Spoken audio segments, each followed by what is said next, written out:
Okay, so this is a test correction for inequalities. You're gonna model solve and write inequalities. Make sure that you have a paper where you're separating into two parts, and this is what you need to write in on top. So on top it says my answer, right answer, and the work. So that means you're showing work on this side, and on the other side why I got it wrong. Remember, you need to explain on this side. Um, in your own words the mistakes you made, and make sure you're writing in complete sentences. So we're going to go ahead and get that ready, and then come back to the video so we could start on the test corrections. So here number 2 is the first one for inequalities. It says Jamal wrote the inequality 6 divided by 16 is less than or equal to 6. Which situation is best represented by this inequalities? So what we need to do is read through all the answer choices, try to write an inequality or an equation, and then see which one fits or looks the same as number 2. So here we have Jamal divided X pieces of paper among 16 students, and each student received fewer than 6 pieces of paper.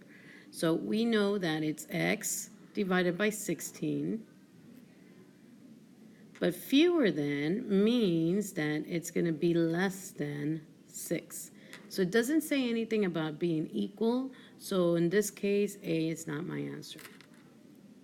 Let's look at B. B says Jamal placed 6 cards in 16 stacks, and there were no more than 6 cards in each stacks. So that means no more means that there was 6.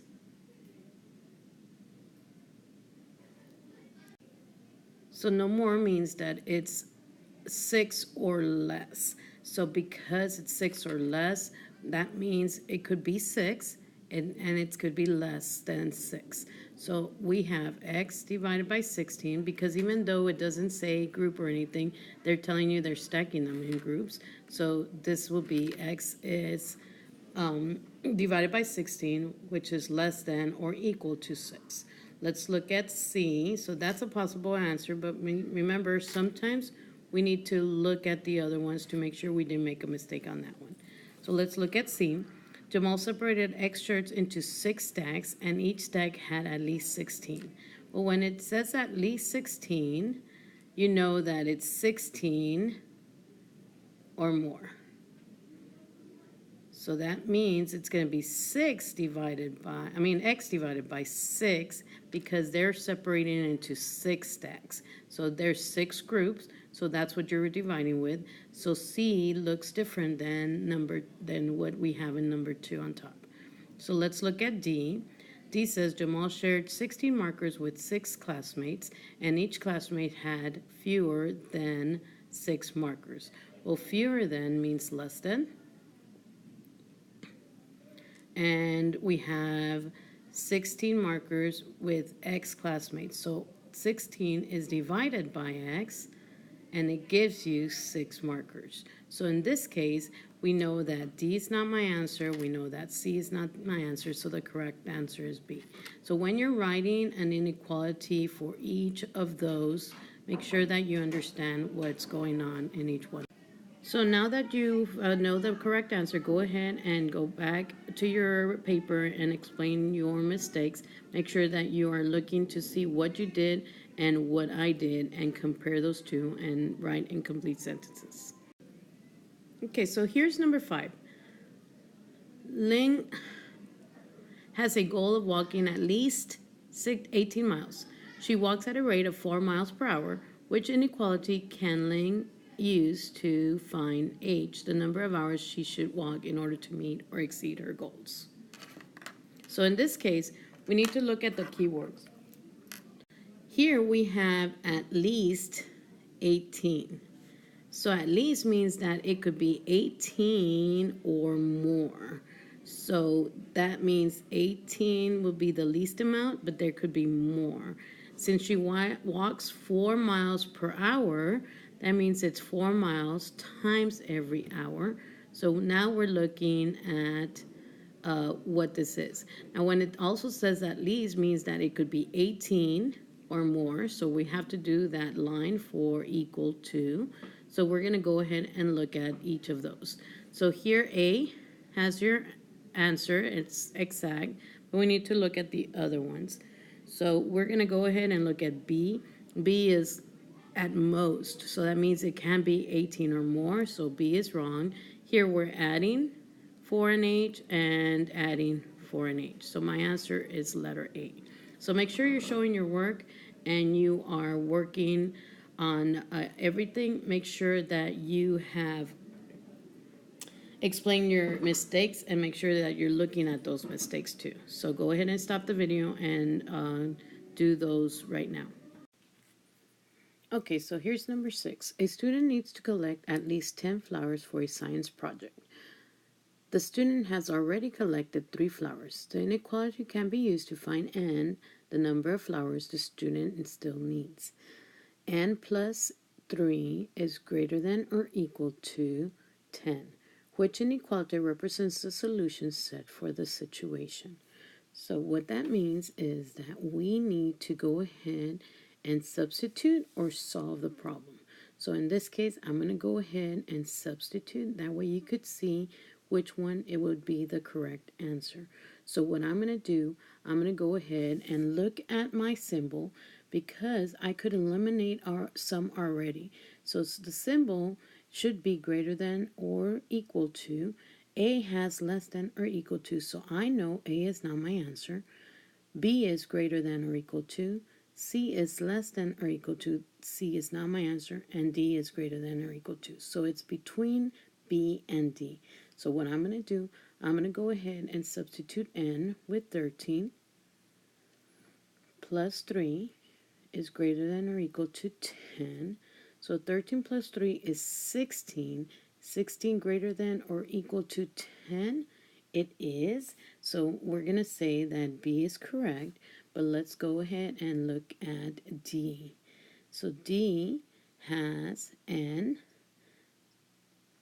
Actually, D is going to be 7 plus 3 is greater than or equal to 10. So 7 plus 3 is 10 is greater than or equal to 10. So 10 is equal to 10, so that is correct. But in this case, they're telling me 16 is the correct answer, but they want the solution set.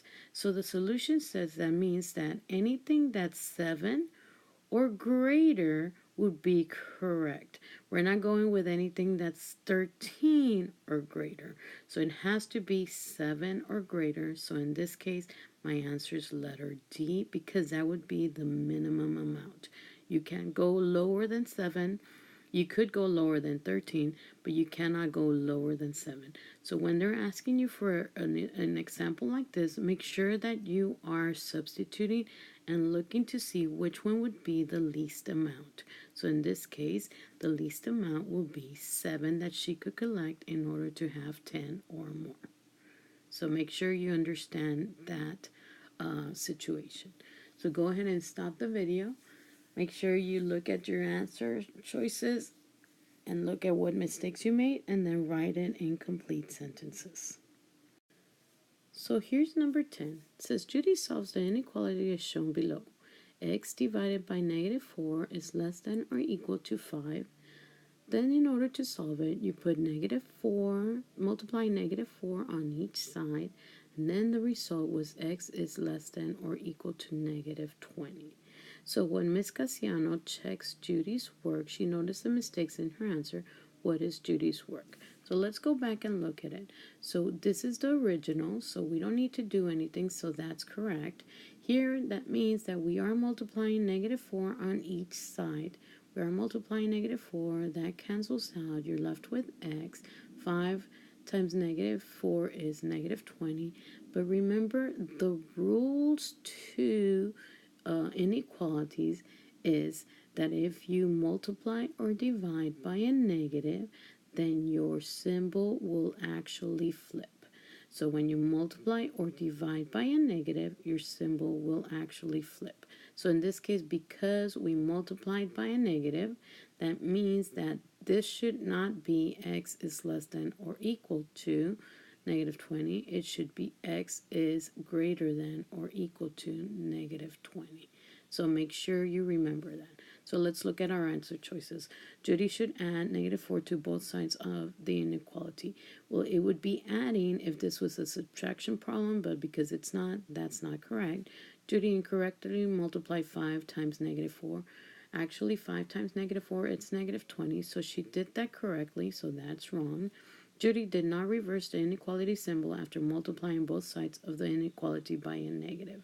So because it's a negative number, remember we're multiplying by a negative number, then that means that's what she forgot. So that's my answer. And then D, there's no mistake in Judy's work.